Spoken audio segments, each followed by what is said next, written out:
Yang keempat, dalam doanya itu beliau sebutkan pula perbuatan menjadikan kuburan para nabi sebagai tempat ibadah.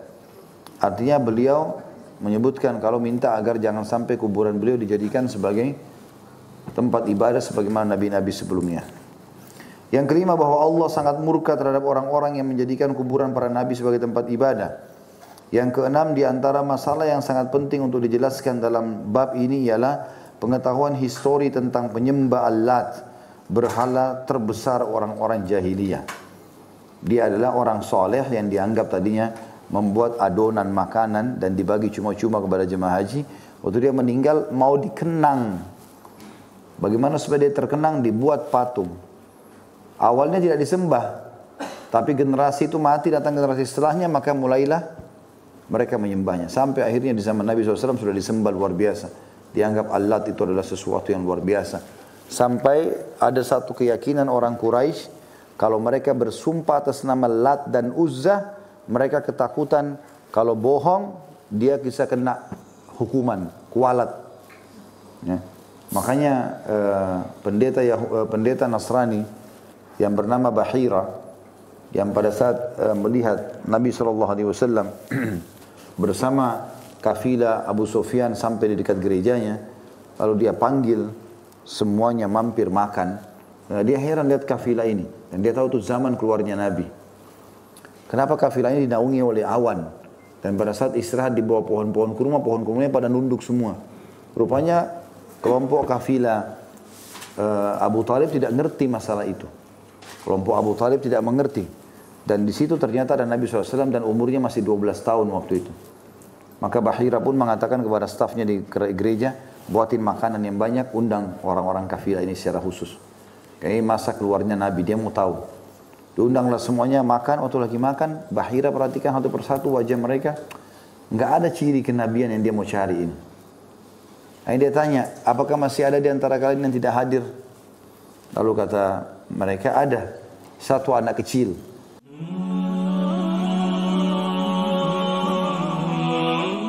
Ta'ala juga salawat dan taslim kepada Nabi besar Muhammad sallallahu alaihi wasallam.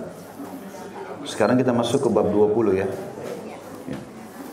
Melanjutkan bahasan kitab tauhid yang ditulis oleh Syekh Muhammad At-Tamimi rahimahullah.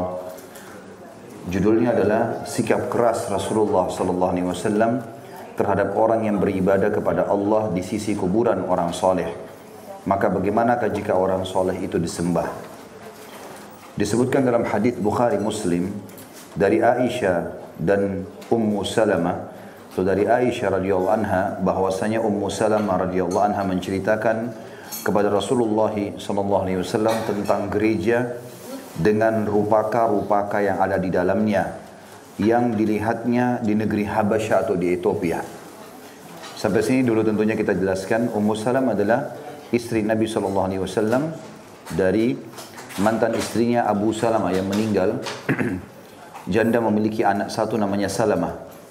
Kemudian dinikahi oleh Nabi SAW, dan sebelum menikah sempat dia ikut hijrah ke Ethiopia atau Habasyah. Dia hijrah di Ethiopia atau di Habasyah, dan di sana Nabi SAW melamarnya, kemudian menjadi istri Nabi SAW.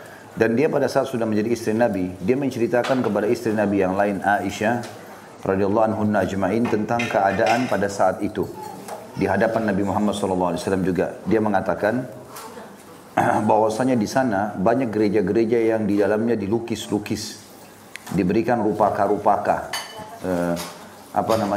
lukisan-lukisan atau pahatan-pahatan tentang orang-orang soleh mereka yang dianggap orang soleh oleh orang-orang Nasrani. Maka Nabi SAW waktu dengar itu bersabda, ulaika idza mata fihimur rajulus salihu awul abdus salihu banau ala qabrihi masjidan wa sawwaru fihi tilkas suwar ulaika syirarul khalqi indallah. Mereka itu apabila ada orang yang soleh atau seorang hamba yang soleh meninggal, maka mereka bangun di atas kuburannya sebuah tempat ibadah dan membuat di dalam tempat itu rupaka-rupaka. Mereka itulah sejelek-jelek makhluk di hadapan Allah. Tentu sebagaimana sudah disebutkan tadi di awal pertemuan, kalau hadis ini riwayat Bukhari Muslim artinya hadis sahih. Hadis ini memberikan banyak sekali pelajaran kepada kita. Di antaranya sabda Nabi SAW ini menceritakan tentang orang Nasrani yang telah menyalahgunakan kuburan orang-orang soleh di antara mereka. Dengan cara membangunkan gereja di atasnya, kemudian mereka mengenang orang mati itu dengan bangunan tadi.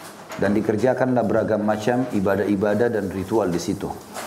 Maka Nabi SAW menjelaskan kalau mereka itu perilakunya suka melakukan perbuatan tadi, mempahat-pahat patung, tembok, kayu, lalu ditempelkan di dinding-dinding gereja mereka, lalu disembah dan dibangunkan tempat ibadah di situ. Maka kata Nabi SAW, mereka itu adalah seburuk-buruk makhluk di hadapan Allah. Makna hadis ini tentunya adalah larangan buat kita. Kita tidak boleh melakukan itu. Kalau ada kuburan orang soleh, tidak boleh kita bangun masjid di atasnya. Ya. Dan Nabi SAW juga mengatakan dalam hadis lain, la taj'alu qubura masajid. Jangan pernah kalian jadikan kuburan itu sebagai masjid.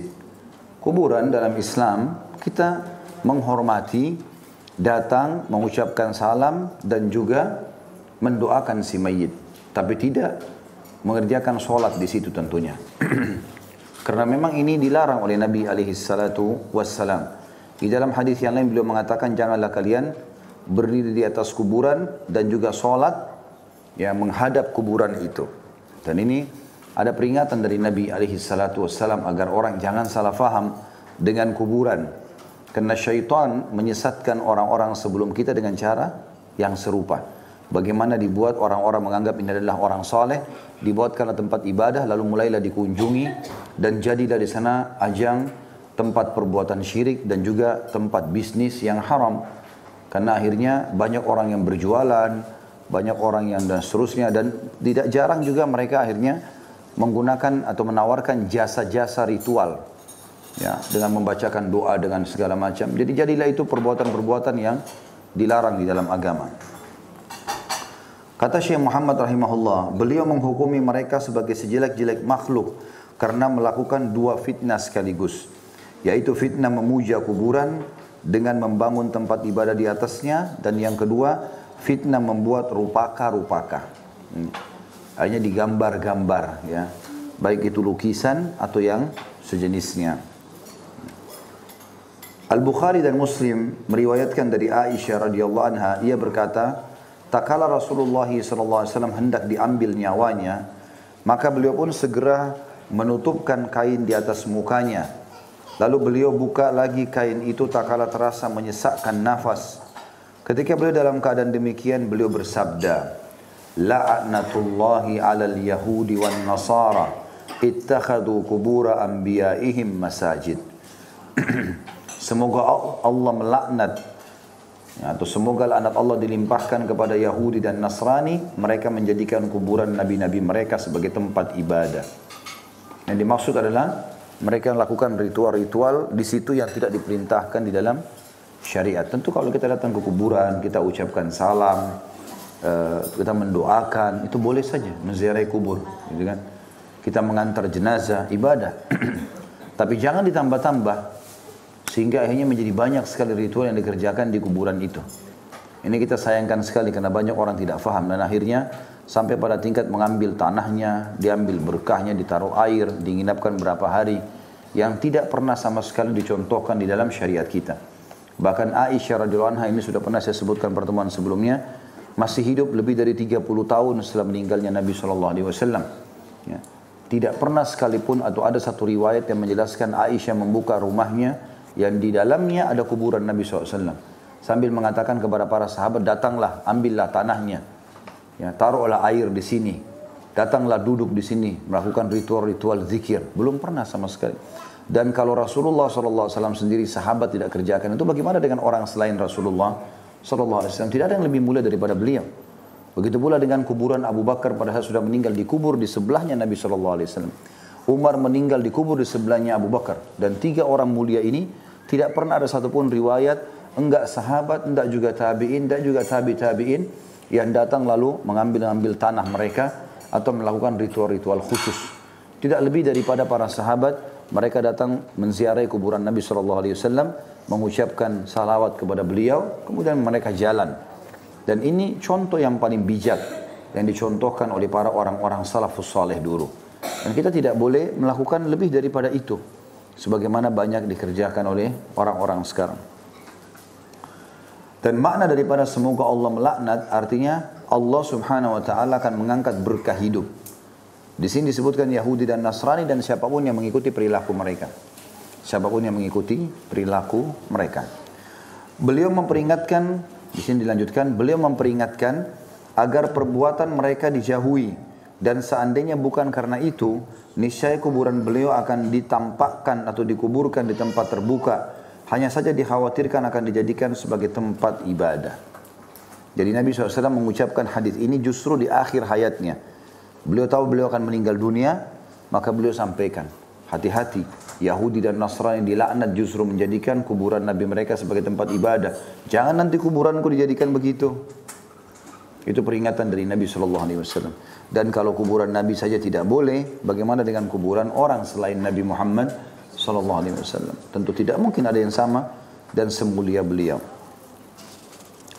Kata beliau di sini, Imam Muslim juga meriwayatkan dari Jundab bin Abdullah, dia berkata, aku mendengarkan Nabi SAW 5 hari sebelum wafat beliau bersabda, Inni abra'u ilallahi an yakuna li minkum khalil, fa inna allaha qad ittakhadhani khalila, kama ittakhadha Ibrahim khalila.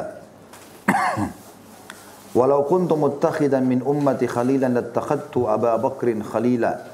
Ala wa inna man kana qablakum kanu yattakhiduna qubura anbiya'ihim masajid.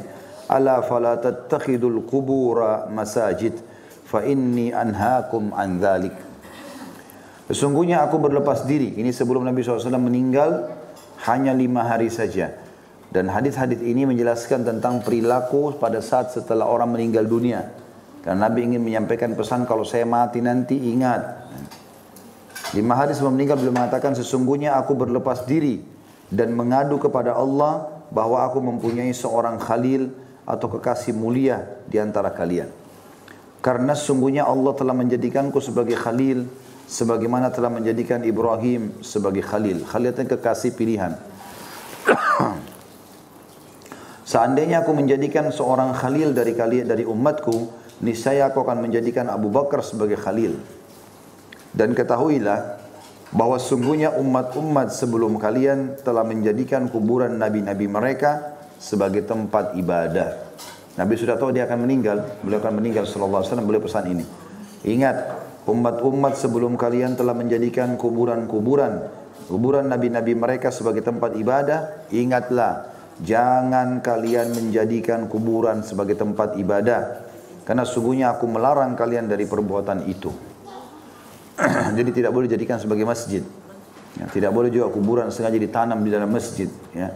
Nggak boleh kuburan dibangun di masjid, nggak boleh juga masjid dimasukkan kuburan. Ada 2 itu ya. Jadi ada orang yang kuburan kena disucikan, dimuliakan, dibangun di masjid di atasnya. Ada juga sebaliknya, tentu masjidnya tidak boleh pakai sholat. Karena Nabi SAW mengatakan jangan kalian jadikan kuburan sebagai masjid. Gitu kan. Begitu pula sebaliknya, ada orang masjid biasa nggak apa-apa, nggak ada masalah, tapi dia wasiatkan kalau saya meninggal kubur saya di depan mihrab misalnya, dan seterusnya. Saya pernah temukan itu di Makassar waktu itu.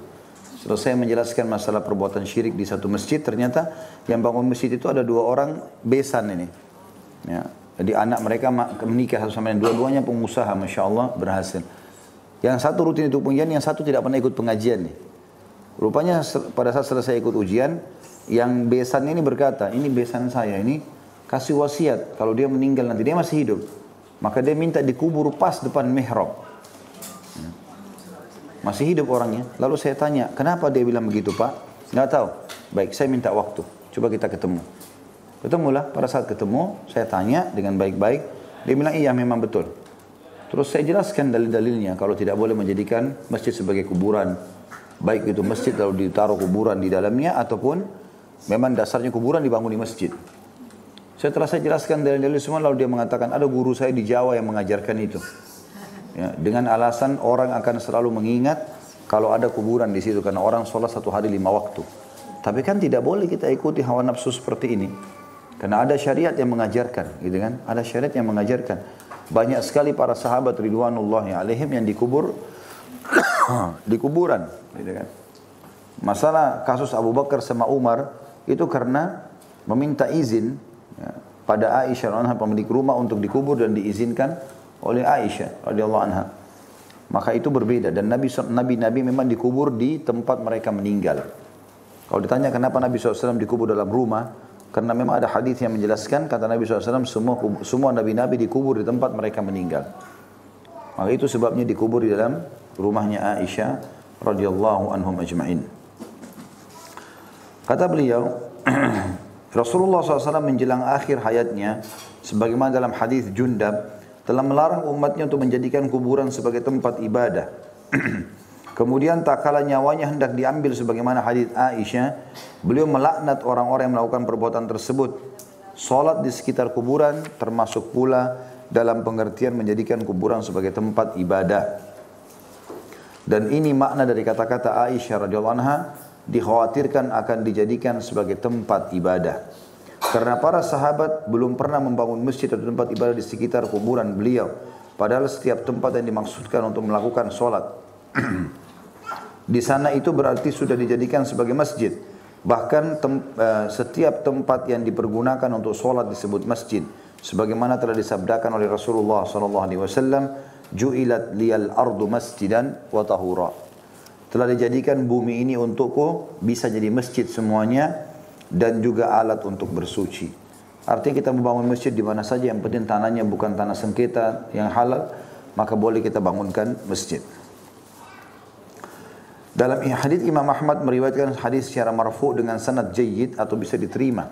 Jayyid artinya bagus sanadnya dan sanad artinya jalur hadis. Ibnu Mas'ud radhiyallahu anhu mengatakan, "Inna min syirarin nasi man tudrikuhumus sa'atu wa hum ahya walladzina yattakhiduna al-qubura masajid." Sesungguhnya termasuk sejelek-jelek manusia ialah orang-orang yang masih hidup ketika kiamat terjadi. Jadi kalau orang masih hidup di saat kiamat terjadi nanti, itu orang yang paling buruk. Makanya kata Nabi SAW, sebelum terjadi kiamat, maka Allah akan mengirim tiupan angin yang akan merenggut nyawa setiap orang beriman. Sampai kalau kalian sembunyi di dalam sebuah bukit, di jantung bukit atau gunung, maka niscaya angin itu akan masuk dan merenggut nyawa kalian. Sehingga tidak tersisa lagi di muka bumi kecuali orang yang tidak beriman kepada Allah. Lalu pada mereka lah terjadi kiamat. Makanya ini makna perkataan Ibnu Mas'ud adalah hadis tidak akan seburuk-buruk orang adalah yang mereka masih hidup sementara kiamat terjadi. Dan yang kedua adalah kata beliau, dan orang-orang yang menjadikan kuburan sebagai tempat ibadah. Ya. Jadi di situ kita tahu aja berziarah kuburan adalah ibadah. Kita mengucapkan salam dan mendoakan juga ibadah, gitu kan? Mengantar jenazah ibadah, tapi bukan berarti kita duduk di situ lakukan ritual sekian hari, wirid tertentu dan seterusnya. Ini tidak pernah ada contoh dari Nabi alaihi salatu wassalam. Maka sebaiknya setiap muslim berhati-hati dalam poin-poin seperti ini. Kandungan bab ini yang pertama dinyatakan oleh Rasulullah SAW bahwa orang yang membangun tempat untuk beribadah kepada Allah di sisi kuburan orang soleh termasuk sejelek-jelek makhluk di hadapan Allah, sekalipun niatnya baik. Ya, sebagaimana tadi sudah disebutkan dalam hadis Jundab dan Aisyah radhiyallahu anhu ajma'in, bahwasanya Nabi SAW bersabda tadi ya, dikatakan mereka lah seburuk-buruk makhluk di hadapan Allah. Dan larangan dalam hadis Aisyah, jangan kalian jadikan kuburan sebagai tempat ibadah atau masjid. Yang kedua, dilarang dan diperingatkan dengan keras adanya rupaka-rupaka di dalam tempat ibadah. Gambar-gambar. Di Ka'bah dulu itu, sebelum Nabi Muhammad SAW merebut kota Mekah, itu di dalamnya ada gambar-gambar, rupaka-rupaka itu. Ya, kalau kita sekarang lukisan ya, maka itu ada termasuk adanya Ibrahim alaihissalam, mereka gambarkan Ismail ya, dan seterusnya lah yang pada saat pembebasan kota Mekah, Nabi SAW sempat masuk dalam Ka'bah, kemudian menghapus dengan tangan beliau yang mulia gambar yang mereka maksudkan Ibrahim dan Ismail alaihissalatu wassalam. Ya, karena di situ digambarkan kalau Ibrahim pun akan memberikan sesuatu pada berhala. Maka kata Nabi SAW, begini mereka memperlakukan kakek kami. Paling buruk sekali. Nabi Ibrahim AS tidak pernah syirik. Bahkan beliau sangat mulia dari sisi ibadah mentauhidkan Allah. Tapi begitulah digambarkan oleh orang-orang Quraisy pada saat itu. Kemudian yang ketiga, dan tentu ini kalau rupaka-rupaka ini atau lukisan makhluk hidup ini di rumah ataupun di masjid tidak dibolehkan ya. Tidak ada patung, ya, hewan, manusia, ini tidak dibolehkan. Maka harusnya dihindari tentunya. Dan saya sudah pernah sarankan untuk membeli buku rumah-rumah yang tidak dimasuki oleh malaikat supaya dibaca ya. Ada kalau tidak salah 38 jenis rumah yang tidak dimasuki malaikat yang berarti akan dikuasai oleh syaitan ya. Di antaranya yang punya patung atau gambar-gambar ini. Yang ketiga, mengambil pelajaran dari upaya maksimal yang dilakukan Rasulullah SAW dalam masalah ini. Bagaimana beliau menjelaskan terlebih dahulu kepada para sahabat bahwa orang yang membangun tempat ibadah di sekitar kuburan orang soleh termasuk sejelek-jelek makhluk di hadapan Allah. Kemudian 5 hari sebelum wafat, beliau mengeluarkan pernyataan yang melarang umatnya menjadikan kuburan-kuburan sebagai tempat ibadah.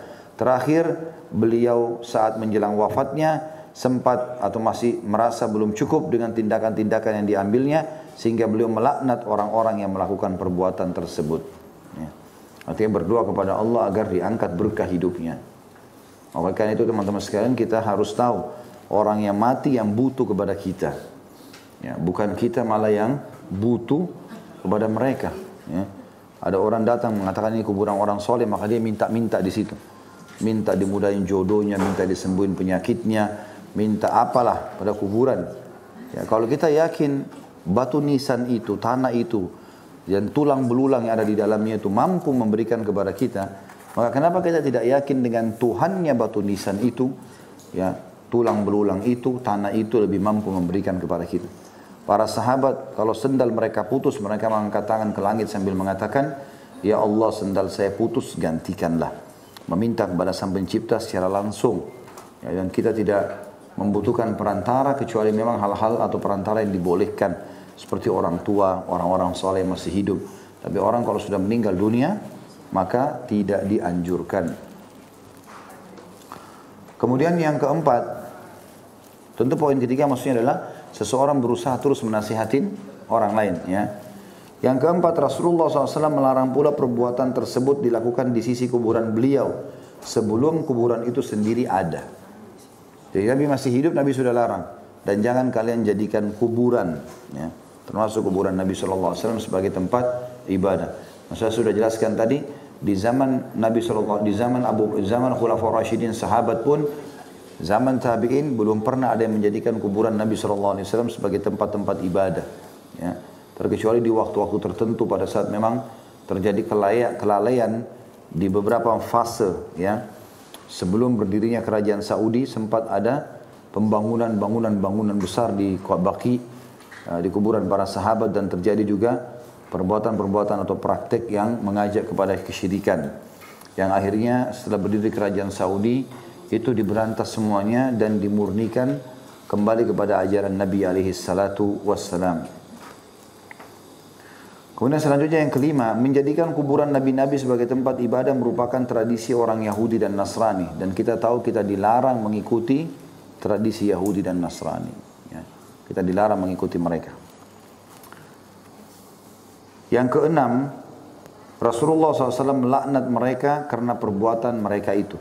Maksudnya melaknat, memohon kepada Allah agar diangkat berkah hidupnya. Ya.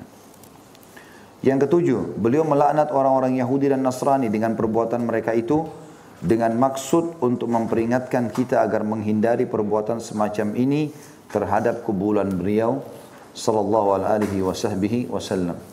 Nah, saya sudah pernah ceritakan tentunya di kuburan Nabi Muhammad sallallahu alaihi wasallam itu kalau selesai musim haji ada saja ditemukan macam-macam tulisan. Ya, karena dilempar kertas di dalam kuburan Nabi SAW. Dari lubang yang kita bisa lihat itu kalau sedikit saja lalai petugasnya dilempar kertas. Nanti ada dalam bahasa Indonesia, bahasa Urdu, bahasa Inggris, isinya ya Rasulullah sembuhin penyakit saya, ya Rasulullah mudahin jodoh saya, ya Rasulullah begini dan begitu. Kalau Rasulullah SAW hidup ini sudah dimarahin, gitu kan? Nah, mereka selalu disuruh minta kepada Allah Subhanahu Wa Taala.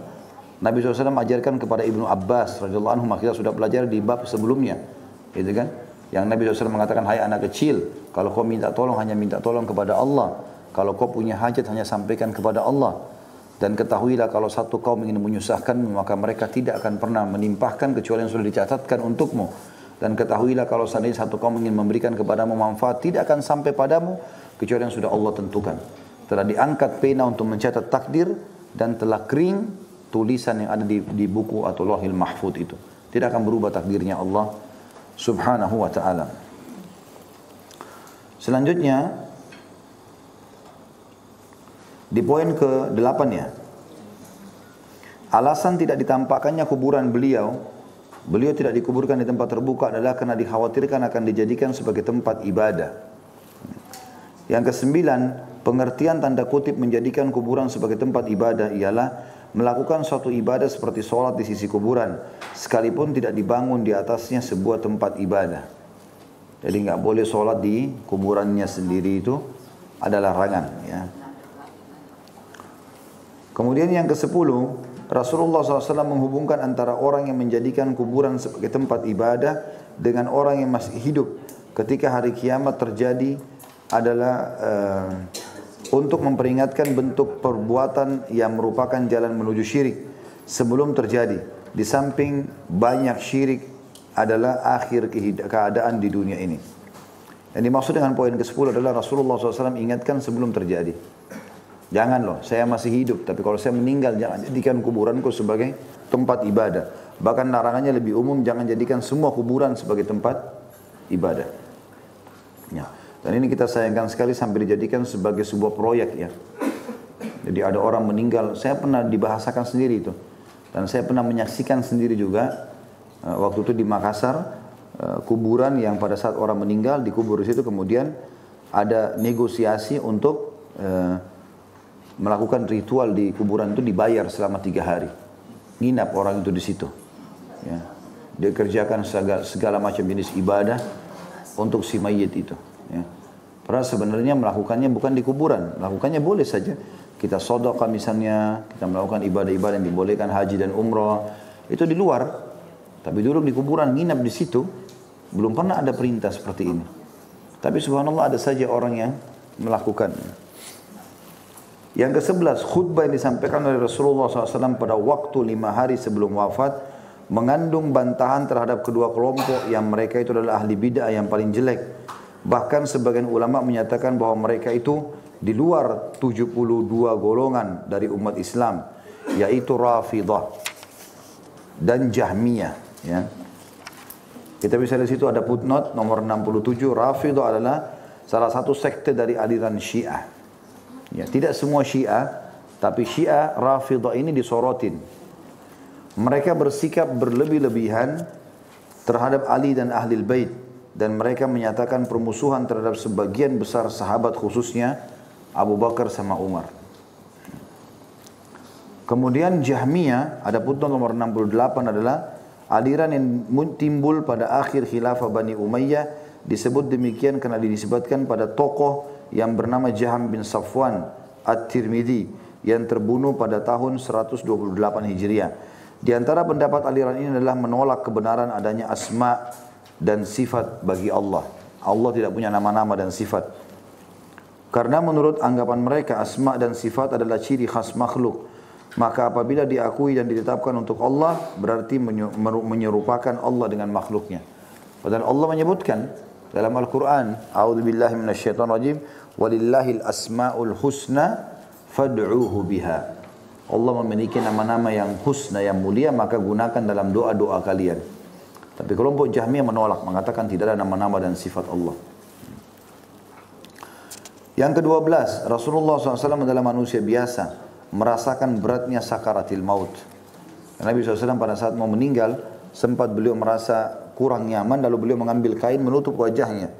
Setelah beliau merasa kurang susah untuk bernapas, beliau membukanya kembali. Dalam riwayat lain, Nabi SAW minta didatangkan seember air. Kemudian beliau pun berkata kepada Aisyah, pada saat sudah mengambil air tersebut, lalu mengusap wajahnya, lalu berkata, Inna lil mauti la sakarat. Ketahuilah bahwasanya mati itu punya sakarat. Makna sakarat adalah masa-masa tegang menanti kematian. Itu maknanya sakarat, masa-masa tegang menunggu kematian.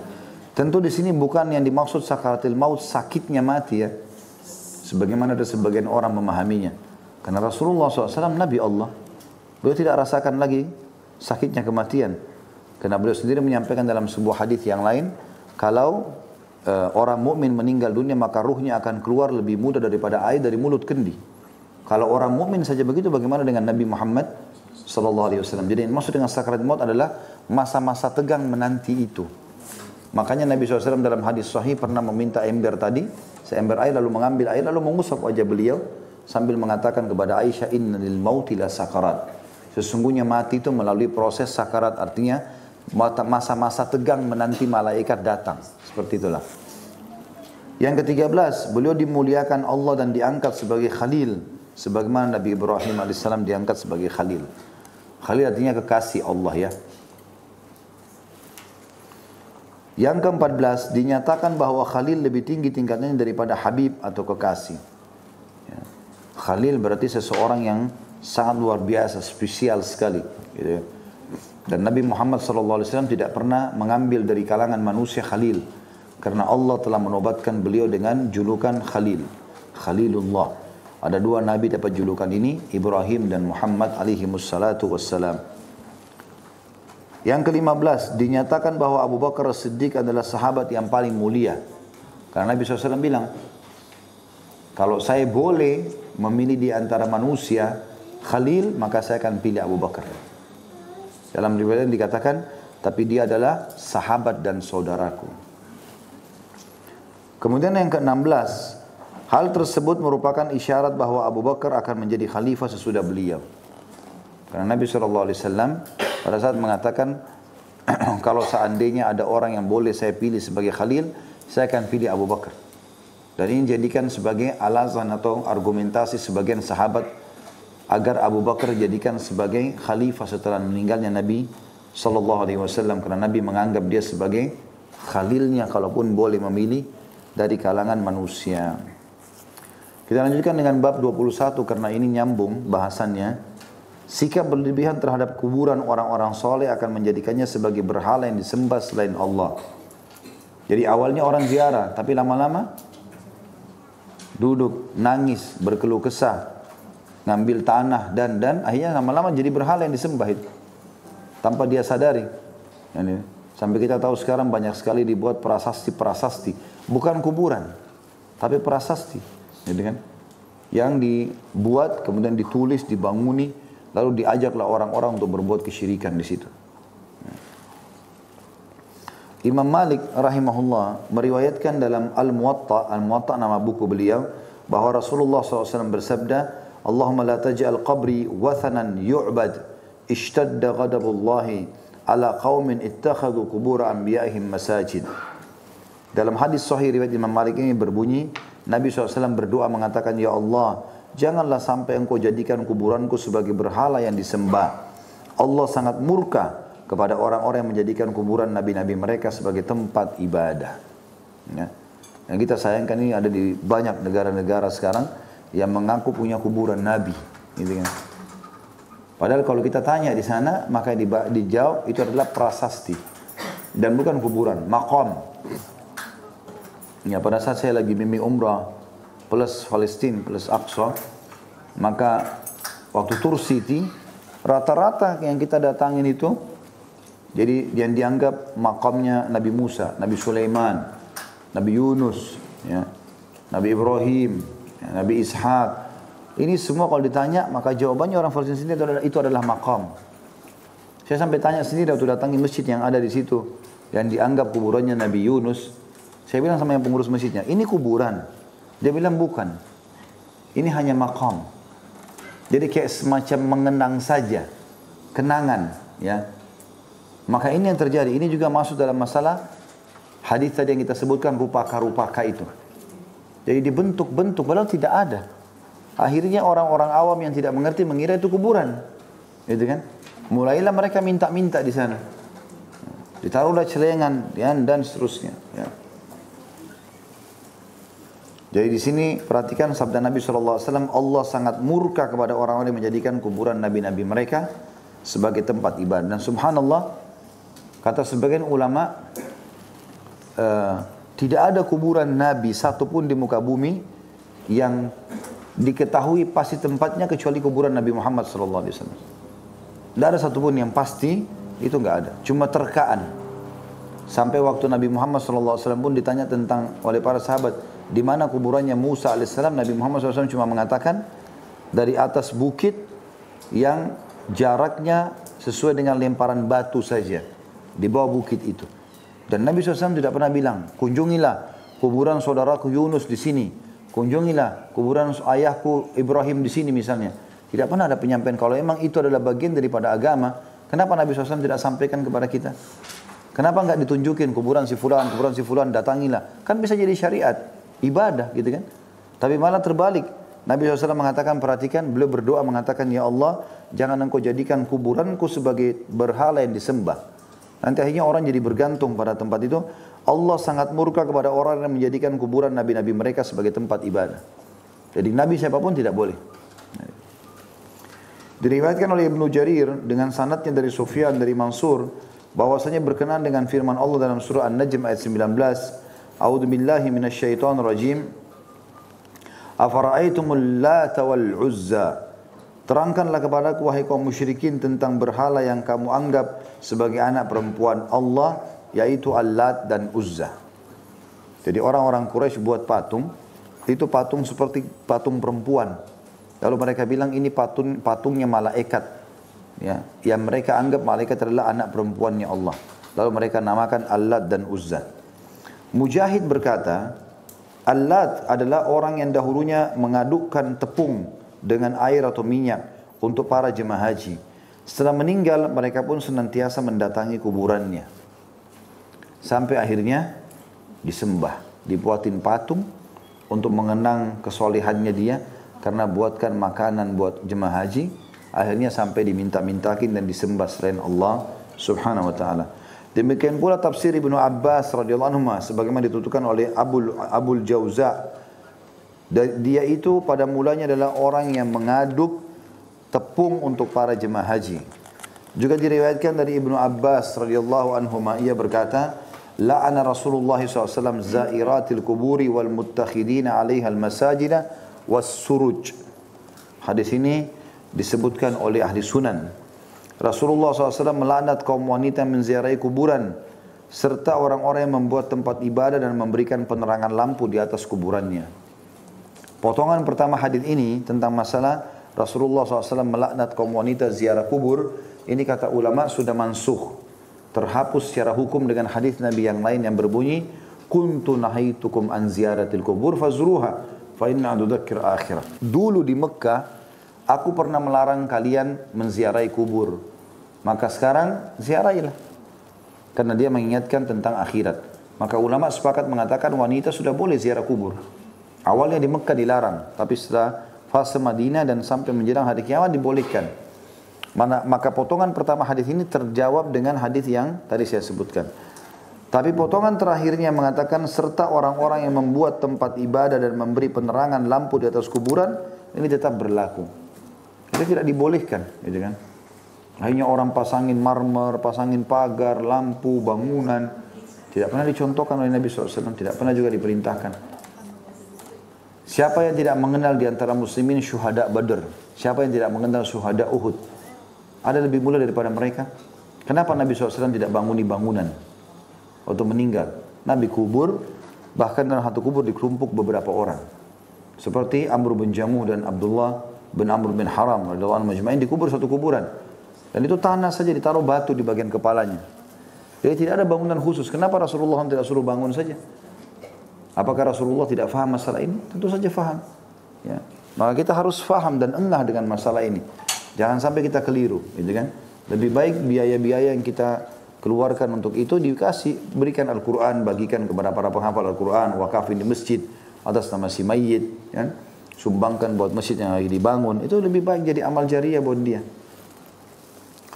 Kita masuk kandungan bab ini. Yang pertama, tafsir berhala.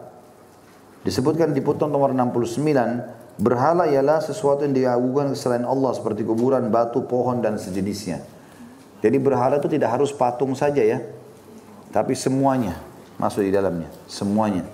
Jadi bukan hanya patung saja, tapi apa saja, ya, pohon, batu, apalah yang dianggap itu adalah disembah selain Allah untuk minta tolong kepadanya selain Allah. Yang kedua, tafsir tentang ibadah. Ada putnot nomor 70, mengagungkan kuburan dengan dijadikannya sebagai tempat melakukan ibadah adalah termasuk pengertian ibadah yang dilarang oleh Rasulullah sallallahu alaihi wasallam. Yang ketiga, Rasulullah SAW dengan doanya itu tidak ada lain hanya memohon kepada Allah supaya dihindarkan dari sesuatu yang dikhawatirkan terjadi pada umatnya sebagaimana telah terjadi pada umat-umat sebelumnya, yaitu sikap berlebihan terhadap kuburan beliau yang akhirnya kuburan beliau akan menjadi berhala yang disembah. Dari Nabi ingatkan ini, mulai dari kuburanku ya, jangan sampai lakukan itu. Begitu juga kuburan yang lainnya. Kalau kuburan Rasulullah SAW tidak boleh, maka kuburan yang lain lebih tidak boleh. Ya. Bahkan ada sebagian orang subhanallah menulis, buat web sendiri judulnya alumnis, ya, kuburan. Ya, menganggap memang tempat kuburan itu adalah tempat yang datang untuk minta-minta segala macam. Dan terlalu banyak pelanggaran yang terjadi subhanallah. Minta uang, minta ini, minta itu. Ya. Yang keempat, dalam doanya itu, beliau sebutkan pula perbuatan menjadikan kuburan para nabi sebagai tempat ibadah. Artinya beliau menyebutkan kalau minta agar jangan sampai kuburan beliau dijadikan sebagai tempat ibadah sebagaimana nabi-nabi sebelumnya. Yang kelima, bahwa Allah sangat murka terhadap orang-orang yang menjadikan kuburan para nabi sebagai tempat ibadah. Yang keenam, di antara masalah yang sangat penting untuk dijelaskan dalam bab ini ialah pengetahuan histori tentang penyembah Al-Lat, berhala terbesar orang-orang jahiliyah. Dia adalah orang soleh yang dianggap tadinya membuat adonan makanan dan dibagi cuma-cuma kepada jemaah haji. Waktu dia meninggal mau dikenang. Bagaimana supaya dia terkenang? Dibuat patung. Awalnya tidak disembah, tapi generasi itu mati, datang generasi setelahnya, maka mulailah mereka menyembahnya. Sampai akhirnya di zaman Nabi SAW sudah disembah luar biasa. Dianggap Al-Lat itu adalah sesuatu yang luar biasa. Sampai ada satu keyakinan orang Quraisy, kalau mereka bersumpah atas nama Lat dan Uzza, mereka ketakutan kalau bohong, dia bisa kena hukuman, kualat.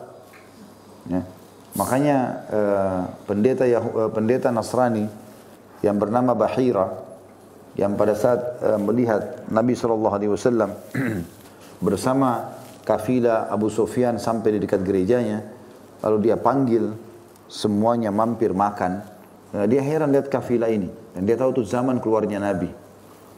Kenapa kafilah ini dinaungi oleh awan, dan pada saat istirahat di bawah pohon-pohon kurma, pohon kurmanya pada nunduk semua. Rupanya kelompok kafilah Abu Talib tidak ngerti masalah itu. Kelompok Abu Talib tidak mengerti. Dan di situ ternyata ada Nabi SAW dan umurnya masih 12 tahun waktu itu. Maka Bahira pun mengatakan kepada stafnya di gereja, buatin makanan yang banyak, undang orang-orang kafilah ini secara khusus. Kayaknya masa keluarnya Nabi, dia mau tahu. Diundanglah semuanya makan, waktu lagi makan, Bahira perhatikan satu persatu wajah mereka. Enggak ada ciri kenabian yang dia mau cari ini. Akhirnya dia tanya, apakah masih ada di antara kalian yang tidak hadir? Lalu kata mereka, ada satu anak kecil. Nabi Muhammad SAW, waktu itu belum jadi Nabi, umur 12 tahun. Maka kata Bahira, saya mau temuin, boleh? Boleh, silakan. Nabi SAW rupanya karena anak kecil, tradisi mereka waktu itu anak kecil tidak boleh ikut makan sama orang dewasa. Ya. Itu dalam Islam ini tidak boleh. Kita duduk makan sama anak kecil, sama anak-anak kita. Itu bagian daripada perintah agama. Yang jelas, Bahira dekati dia lalu berkata, melihat Nabi SAW dari ciri wajahnya mirip dengan disebutkan dalam Injil. Lalu dia mengatakan, saya bertanya kepadamu, hai anak kecil, atas nama Lat dan Uzza. Lat dan Uzza tadi nama itu, orang pembuat adonan roti itu. Lalu kemudian dimuliakan oleh Quraisy sampai disembah. Dan orang Quraisy kalau bersumpah atas nama Lat dan Uzza, takut kualat kalau bohong. Maka dia mengatakan, Bahira bilang, dia tahu masalah itu. Saya bertanya padamu, hai anak kecil, atas nama Lat dan Uzza. Maka dia kaget waktu Nabi SAW mengatakan, jangan kau sebutkan nama dua berhala itu, karena tidak ada yang lebih saya benci daripada dua nama itu. Maka kaget Bahira waktu itu. Anak 12 tahun di Mekah bisa tahu kalau itu berhala. Padahal orang tua mereka turun-temurun mengajarkan kalau itu adalah Tuhan. Ini salah satu yang berhubungan dengan kisah Al-Lat dan Uzza itu. Kemudian yang ketujuh, berhala ini asal usulnya adalah kuburan orang-orang soleh yang diperlakukan secara berlebihan dengan senantiasa dikunjungi oleh mereka. Jadi datang ke ziarah kuburan boleh, tapi jangan sampai berlebihan. Yang kedelapan, Al-Lat adalah nama orang yang dikuburkan itu, yang pada mulanya adalah seorang pengaduk tepung untuk para jemaah haji. Yang kesembilan, Rasulullah SAW melaknat wanita penziarah kubur, yang sudah saya jelaskan tadi masalah itu. Dan yang ke-10, beliau juga melaknat orang-orang yang memberikan penerangan lampu di atas kuburan. Ini semua diambil dari hadis-hadis yang sudah kita sampaikan. Baik, tentu kalau ada pertanyaan silakan disiapkan ya. Kita akan tutup dengan bab 22. Yang judulnya upaya Nabi Muhammad SAW dalam menjaga kemurnian tauhid dan menutup segala jalan yang mengantarkan kepada syirik. Beranjak daripada surah At-Taubah ayat 128. A'udzu billahi minasyaitonir rajim. Laqad ja'akum rasulun min anfusikum azizun 'alaihi ma 'anittum harisun 'alaikum bil mu'minina raufur rahim. Sungguh telah datang kepada kalian seorang rasul dari kaum kalian sendiri, dari bangsa Quraisy dan orang Arab. Berat terasa olehnya penderitaanmu. Dia selalu perhatian terhadap kalian. Sangat menginginkan keimanan dan keselamatan bagimu. Amat belas kasihan lagi penyayang terhadap orang-orang beriman. Diriwayatkan dari Abu Hurairah anhu bahwasanya Rasulullah SAW bersabda, "La taj'alu buyutakum kubura, wa la taj'alu qabri 'ida, wa sallu 'alayya, fa inna salatakum tablughuni haitsu kuntum." Jangan pernah kalian jadikan rumah-rumah kalian sebagai kuburan. Jadi enggak boleh karena suka sama rumah ini lalu dikubur di situ. Ya. Ada beberapa daerah saya dengar begitu di Indonesia. Karena takut nanti anak-anaknya bagi warisan, maka dia minta dikubur di rumahnya. Kata Nabi SAW, jangan kalian jadikan rumah-rumah kalian sebagai kuburan.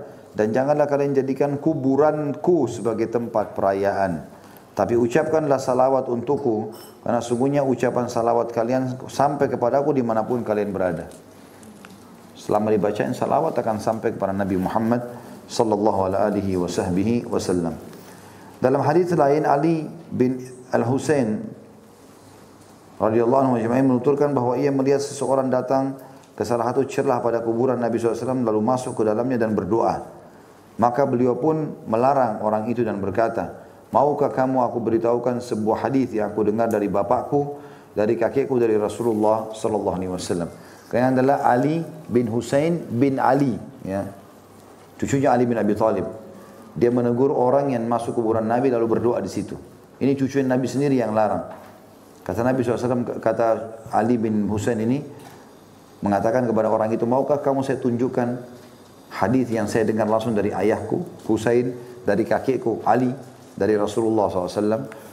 Maka beliau pun bersabda, Nabi bersabda yang isinya, "La tattakhidu qabri 'ida wa la buyutakum qubura, fa inna taslimakum la yablughuni aina ma kuntum."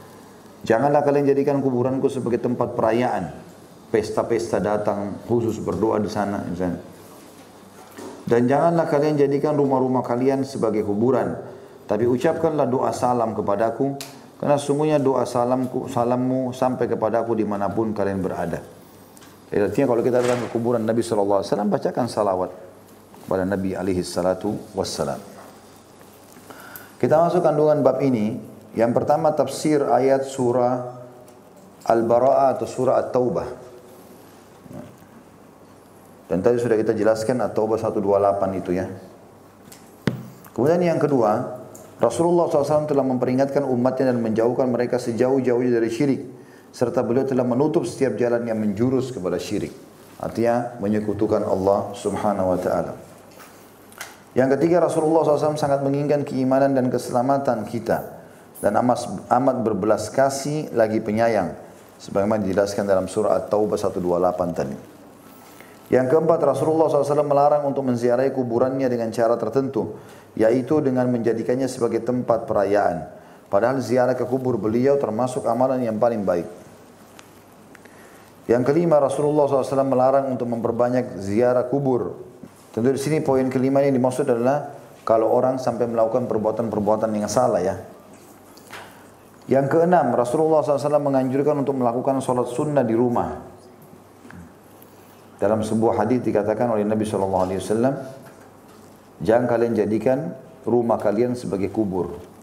Karena kan hadis yang lain menjelaskan jangan jadikan kubur sebagai masjid. Dan tidak boleh sholat di kuburan. Tapi Nabi bilang di hadis ini, jangan kalian jadikan rumah kalian sebagai kuburan. Berarti connect di sini. Jangan jadikan kuburan sebagai masjid. Dan tidak boleh sama sekali kita sholat di kuburan misalnya. Lalu Nabi bilang, dan jangan jadikan rumah kalian kuburan. Jadi tidak boleh jadikan sebagai tempat ibadah, ya seperti kuburan di sini. Itu yang dimaksud Rasulullah SAW menganjurkan untuk mengerjakan sholat sunnah di rumah. Yang ketujuh, telah menjadi ketetapan di kalangan kaum salaf bahwa menyampaikan salawat untuk Nabi SAW tidak perlu masuk ke dalam kuburannya. Di mana saja kita baca salawat sampai kepada Nabi SAW. Yang kedelapan, alasannya bahwa ucapan salawat dan salam dari seseorang untuk beliau akan sampai kepada beliau dimanapun dia berada. Maka tidak perlu harus mendekat sebagaimana diduga oleh orang-orang yang menghendaki demikian. Kan biasa orang ziarah kuburan Nabi itu desak-desakan. Jadi kita kalau bisa lewat ya alhamdulillah. Kalau tidak, dari luar tembok pun kita niatkan ziarah kubur bisa.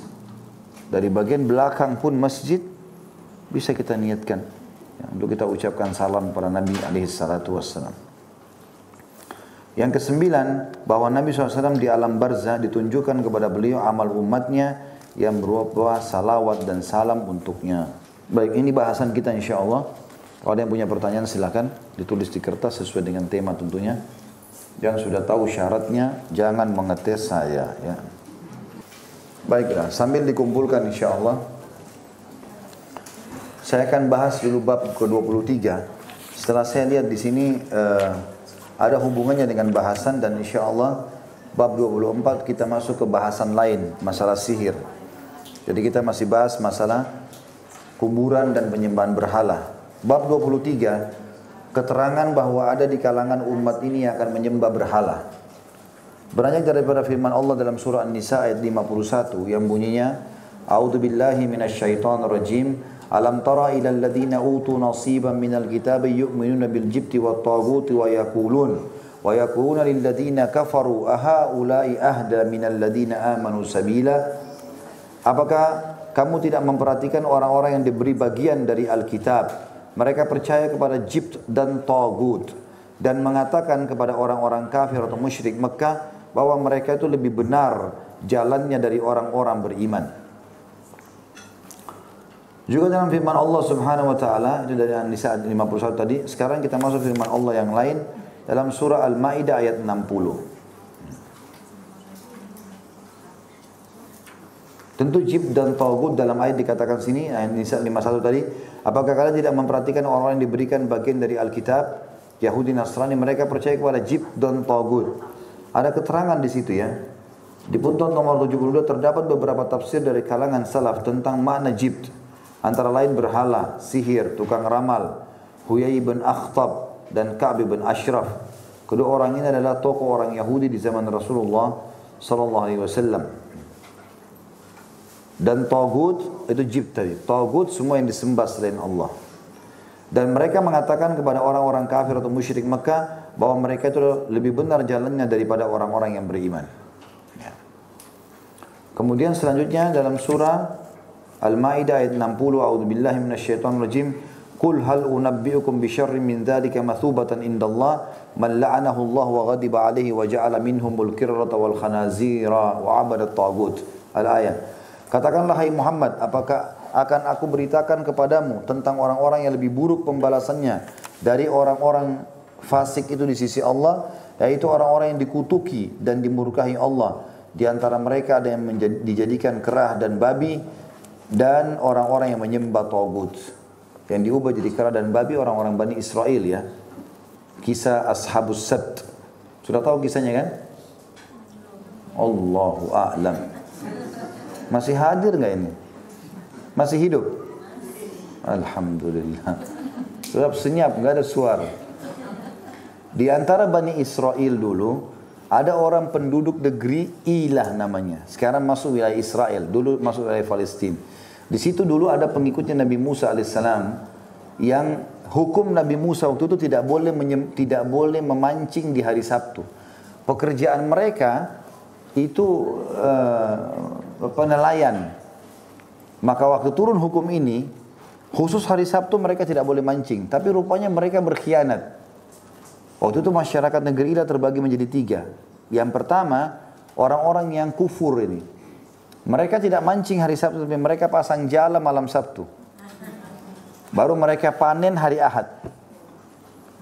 Waktu ditanya, kalian melanggar? Enggak, kami enggak mancing. Tapi tetap mengambil. Mau mencari jalan supaya jadi halal. Maka ada kelompok kedua memungkiri itu. Orang-orang beriman dari Bani Israel. Nggak boleh, haram ini. Jangan dilakukan. Gitu kan. Rupanya datang kelompok ketiga. Orang beriman juga tapi mereka bukan melarang kelompok pertama. Mereka bukan ikut-ikut sama kelompok kedua. Jangan loh, nggak boleh. Ingatin kelompok pertama. Tidak. Mereka datang menahan kelompok kedua. Sambil berkata, udahlah nggak usah dinasihati. Nanti masuk neraka juga tuh. Ya, mereka tidak mau berdakwah.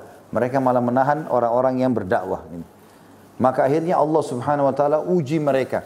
Setiap hari Sabtu ikan meluap datang. Hari Sabtu itu sampai penuh pinggir pantai. Ikan-ikan besar pun mereka tinggal pegang sama tangan mereka bisa diangkat ke rumahnya. Tidak pakai jala. Tapi selain hari Sabtu ikannya nggak ada, harus naik kapal. Diuji oleh Allah. Allah ceritakan dalam surah Al-A'raf itu. Al-A'raf ayat 163 sampai 167 tentang masalah kisah Ashabus Sabt, ya. Al-A'raf 163 sampai 167. Itu menceritakan, nanti dibaca di rumah itu ya. Tapi yang jelas di situ diceritakan oleh Allah SWT tentang kejadian mereka. Nah, akhirnya Allah datangkan hukumannya. Yang dihukum sama Allah kelompok pertama tadi yang tetap mau mancing, sama kelompok ketiga yang bukannya melarang kelompok pertama tapi melarang kelompok kedua. Kelompok kedua tadi yang melarang itu. Lalu kemudian kelompok kedua diselamatkan oleh Allah. Nah, dua kelompok ini, kelompok pertama sama ketiga, Allah kutuk mereka selama 3 hari mereka berubah jadi babi dan kera. Dikutuk, baru Allah binasakan. Makanya yang dimaksud di sini dalam ayat Al-Quran surah Al-Ma'idah ayat 5, perhatikan ya.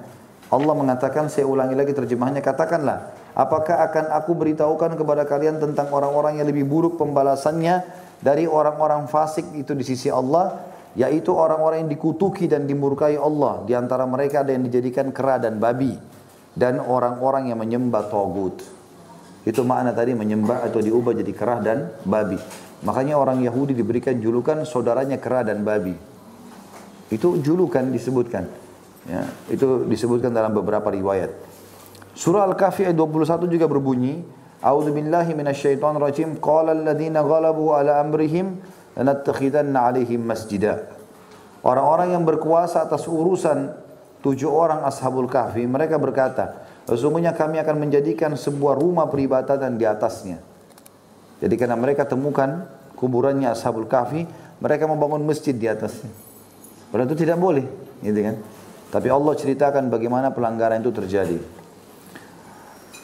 Dalam hadis yang merincikan ayat-ayat tadi yang kita bacakan 3 itu, dan sesuai dengan judul, kalau akan ada dari umat ini yang ikut sembah berhala.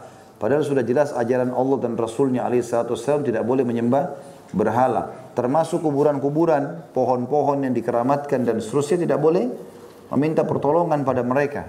Itu termasuk berhala-berhala. Dari Abu Sa'id Al-Khudri radhiyallahu anhu bahwa Rasulullah SAW bersabda, "Latattabi'unna sunana man kana qablakum hadwal kuzzati bil kuzzati, hatta law dakhalu juhra dhabbin la dakhaltumuhu." Qalu ya Rasulullah, al-yahud wan nasara? Qala faman? Hadis ini riwayat Bukhari Muslim. Sungguh kalian dari umat ini, kita sekarang, naudzubillah ini jangan sampai kita termasuk di antaranya, tapi ada di antara umat ini. Dalam SAW, sungguh kalian akan mengikuti dan meniru tradisi umat-umat sebelum kalian, bagaikan bulu anak panah yang serupa dengan bulu anak panah yang lain. Mereka Yahudi Nasrani. Salah satu tadi yang disebutkan dalil sebelumnya, mereka menjadikan kuburan nabi-nabi mereka seperti atau sebagai masjid, kan gitu. Nabi bilang kalian akan menyerupai mereka nanti dari kita ini, sampai seperti samanya anak-anak panah. Ya, kita nggak bisa bedain yang mana anak panah yang satu yang lainnya. Umat Islam sama mereka ada yang sama. Sampai kalau mereka masuk ke dalam liang biawak, lubang biawak, niscaya kalian akan ikut ke dalamnya juga. Para sahabat bertanya, wahai utusan Allah, apakah yang anda maksud Yahudi dan Nasrani? Kata Nabi SAW, lalu siapa lagi? Ya. Kita ikuti tradisi pakaiannya, tradisi makannya, tradisi pernikahannya, tradisi ekonominya, semua kita ikutin. Nah, akan ada yang ikutin tuh. Ada juga umat Islam tidak tetap berpegang pada syariat mereka. Tapi di sini yang disinggung adalah masalah kuburan itu, ya, karena mereka mengkultus kuburan. Imam Muslim meriwayatkan dari Thauban radhiyallahu anhu bahwa Rasulullah sallallahu alaihi wasallam bersabda, Inna Allah zawali al-arda faraitu masyarikaha wa magharibaha wa inna ummati sayablughu mulkaha ma zuya li minha wa utitul kanzainil ahmar wal abyad wa inni sa'altu rabbi li ummati alla yuhlikaha bisanatin amma wa alla yusallita alaihim aduwwan min siwa anfusihim fayastabiha baydatuhum wa inna rabbi qala ya Muhammad idza qadaitu qada'an fa innahu la yurad wa inni a'taituka li ummatika alla uhlikahum bisanatin 'ammah wa alla usallita alaihim aduwwan min siwa anfusihim fayastabiha baydatahum walau ijtama'a alaihim min aqtariha hatta yakuna ba'dhuhum yuhliku ba'dhan wa yasbi ba'dhuhum ba'dha. Sesungguhnya kata Nabi SAW, Allah telah membentangkan bumi kepadaku sehingga aku dapat melihat belahan timur dan belahan baratnya. Dan sungguhnya umatku kekuasaannya akan mencapai belahan bumi yang telah dibentangkan kepadaku itu. Dan aku diberi dua perbendaharaan simpanan, merah dan putih, maksudnya imperium Persia dan Romawi, takluk di tangan kaum muslimin. Aku meminta kepada Tuhanku untuk umatku agar mereka jangan dibinasakan dengan peceklik yang berkepanjangan dan jangan dikuasai kepada musuh selain dari kaum mereka sendiri, sehingga musuh itu nantinya akan merampas seluruh negeri mereka. Lalu Tuhanku berfirman, hai Muhammad, bila aku telah menetapkan sesuatu keputusan, maka ketetapan itu tidak akan diubah lagi. Dan sungguhnya aku telah memberikan kepadamu untuk umatmu bahwa aku tidak akan membinasakan mereka dengan peceklik yang berkepanjangan dan tidak akan menjadikan seorang musuh berkuasa atas mereka selain dari kaum mereka sendiri, sehingga nantinya musuh itu akan dapat merampas seluruh negeri mereka, sekalipun manusia yang ada di seluruh belahan bumi berkumpul menghadapi mereka, sampai umatmu sendiri sebagian dari mereka menghancurkan sebagian yang lain dan sebagian mereka menawan sebagian yang lain. Jadi hadis ini menjelaskan kepada kita tentang bagaimana Nabi SAW meminta kepada Allah Subhanahu Wa Taala 3 hal dan dikabulkanlah 2, dan yang 1 Allah Subhanahu Wa Taala menyampaikan bahwasanya tidak akan binasa umat, di antara yang diterima oleh Allah, tidak akan ada kaum yang menyiksakan umatmu sekaligus diperangi semuanya, tapi mereka akan terjadi pembunuhan di antara mereka satu sama yang lain. Kata para ulama yang dimaksud dengan kecuali umatmu, sebagian umatmu menghancurkan sebagian yang lain dan menawan sebagian yang lain adalah karena perbuatan syirik yang mereka lakukan. Syirik, bid'ah, kalau dinasihatin tidak mau dengar, akhirnya ribut, gitu kan, satu sama yang lain. Yang satu mengingatkan, yang satu tetap ngotot untuk menghalalkan dan melakukannya.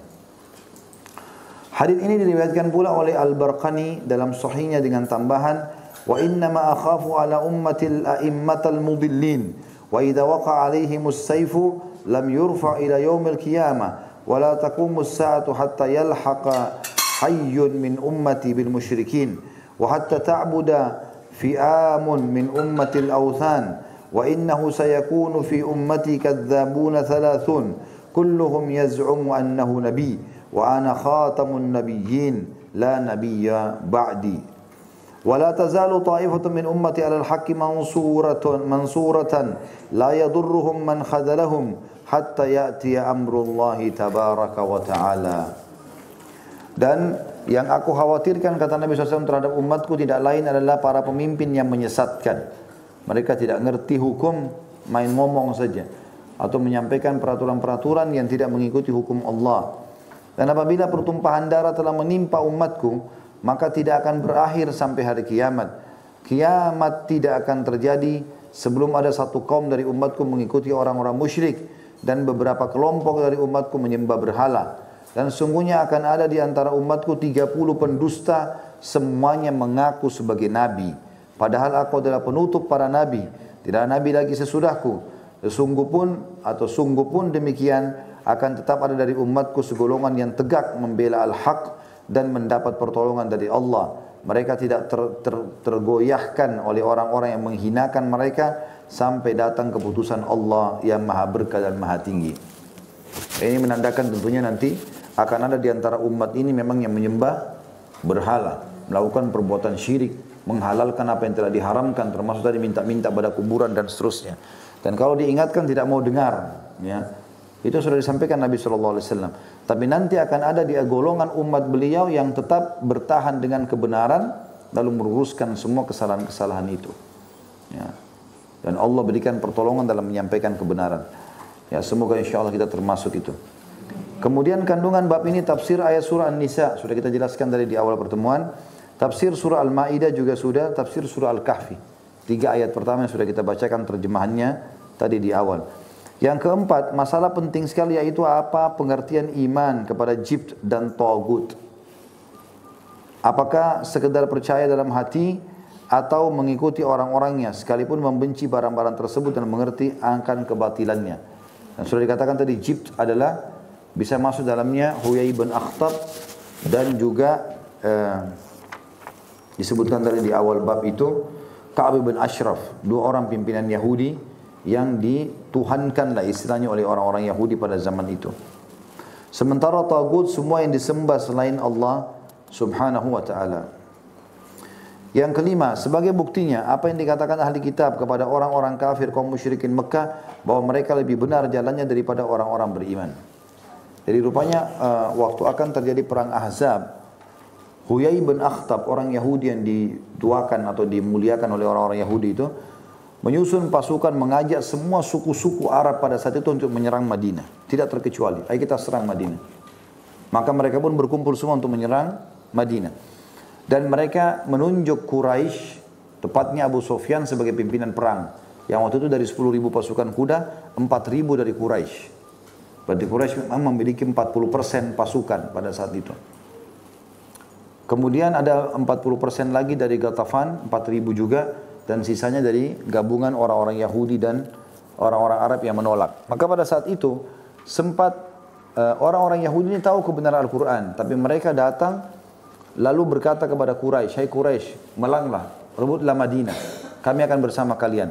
Lalu kata Abu Sufyan, "Kira-kira menurut kalian, hai orang-orang Yahudi, kalian kan juga mengaku Tuhan kalian Allah, kalian mengaku juga punya nabi, sebagaimana umat Islam punya nabi. Siapa yang benar, kami atau orang Islam?" Maka orang-orang Yahudi mengatakan, "Tentu kalian." Untuk membenarkan perilaku, padahal Yahudi tahu itu salah. Itu makna daripada poin kelima. Sebagai buktinya, apa yang dikatakan ahli kitab kepada orang-orang kafir kaum musyrikin Mekah bahwa mereka lebih benar jalannya daripada orang-orang beriman. Yang keenam, bahwa iman kepada jibt dan tagut mesti akan terjadi di kalangan umat ini. Sebagaimana ditetapkan dalam hadis dari Abu Sa'ad, dan inilah yang dimaksudkan dalam bab ini. Dan kalau dikatakan jibt adalah mengikuti tadi orang-orang Yahudi, kalau dikatakan tagut berarti semua yang disembah selain Allah. Apa saja maka masuk dalam istilah tagut. Yang ketujuh, dinyatakan oleh Rasulullah SAW bahwa akan terjadi penyembahan berhala di banyak kalangan dari umat ini. Sebagaimana hadis tadi sudah disebutkan itu ya. Tidak akan terjadi kiamat sampai akan ada dari umatku yang menyembah berhala. Yang kedelapan, hal yang amat mengherankan, munculnya orang yang mengaku nabi seperti Al-Mukhtar. Ya, di situ disebutkan footnote nomor 76, Al-Mukhtar bin Abu Ubaid bin Mas'ud Ats-Tsaqafi, termasuk tokoh yang memberontak terhadap kekuasaan Bani Umayyah dan menonjolkan kecintaan kepada Ahlul Bait, mengaku bahwa ia adalah seorang nabi dan menerima wahyu, dibunuh oleh Mus'ab bin Az-Zubair pada tahun 67 Hijriah atau tepatnya 687 Masehi. Padahal dia mengucapkan 2 kalimat syahadat, menyatakan bahwa dirinya termasuk dalam umat ini, bahwa Rasulullah SAW benar dan bahwa Al-Quran benar. Padahal disebut dalam Al-Quran bahwa Muhammad adalah penutup para nabi.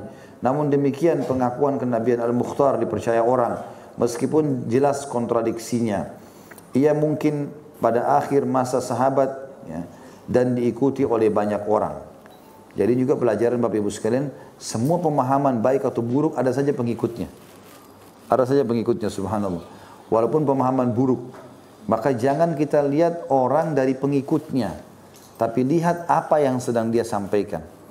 Jangan terpengaruh dengan ramainya orang datang saja, gitu kan. Karena bukan itu tolak ukur.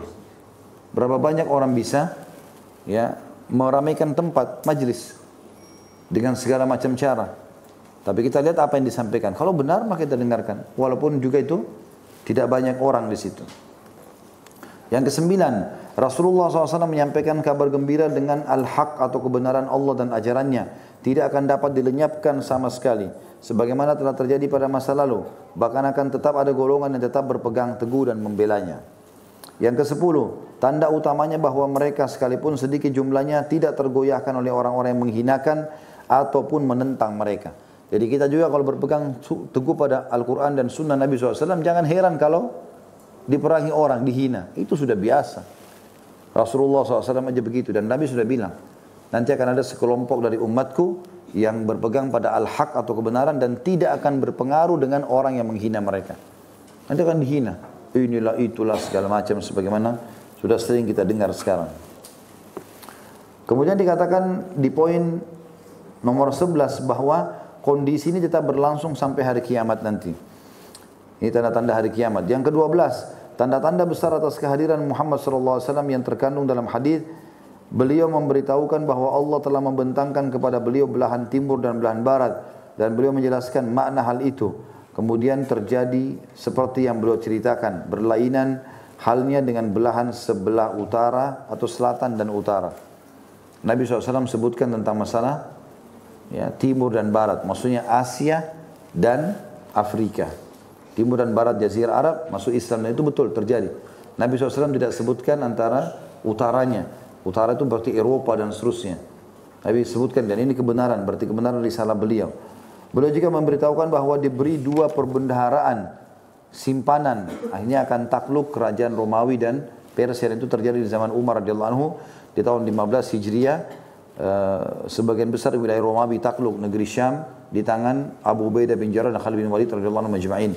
Di perang yang dikenal dengan perang Yarmuk, terjadi di Jordania.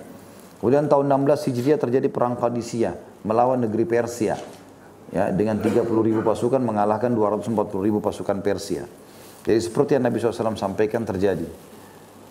Beliau juga memberitahukan bahwa doanya untuk umatnya dikabulkan dalam dua perkara. Sedangkan perkara yang ketiga tidak dikabulkan. Sebagaimana sudah kita jelaskan tadi. Beliau juga memberitahukan bahwa akan terjadi pertumpahan darah di antara umat. Dan karena itu sudah terjadi, tidak berakhir sampai hari kiamat. Kalau sudah mulai ada umat Islam bunuh saudaranya, maka fitnah itu akan terus bergulir sampai menjelang hari kiamat. Makanya Nabi SAW mengingatkan, ya, kalau ada muslim, dua orang muslim saling mengangkat pedang, bunuh-membunuh, maka dua-duanya masuk neraka. Kata para sahabat, ya Rasulullah, kalau yang dibunuh masuk akal, yang membunuh masuk akal, masuk neraka, dia membunuh. Bagaimana dengan orang yang dibunuh? Kata Nabi SAW, kalau dia tidak terbunuh, dia akan bunuh rivalnya. Berarti dua-dua sudah niat saling membunuh, dan itu muslim, tidak boleh, haram. Hindari saja pertengkaran dengan mereka. Tidak usah bertengkar dengan sama muslim. Beliau juga memberitakan akan muncul orang-orang yang mengaku sebagai nabi dari umat ini, tapi palsu semua. Ya. Maaf, ada sebelumnya beliau memberitahukan bahwa sebagian umat ini akan menghancurkan sebagian yang lain, dan sebagian mereka menawan sebagian yang lain. Ini sudah sering terjadi dulu ya. Kerajaan ini memerangi kerajaan itu, sama-sama muslim. Sana takbir, sini takbir. Ya. Kemudian beliau memberitahukan bahwa akan tetap ada segolongan dari yang tegak membela kebenaran dan mendapat pertolongan dari Allah. Dan itu semua benar-benar terjadi persis seperti apa yang beliau beritakan, padahal masing-masing berita tersebut sangat di luar jangkauan akal. Yang ke-13, apa yang beliau khawatirkan terhadap umatnya hanyalah para pemimpin yang menyesatkan.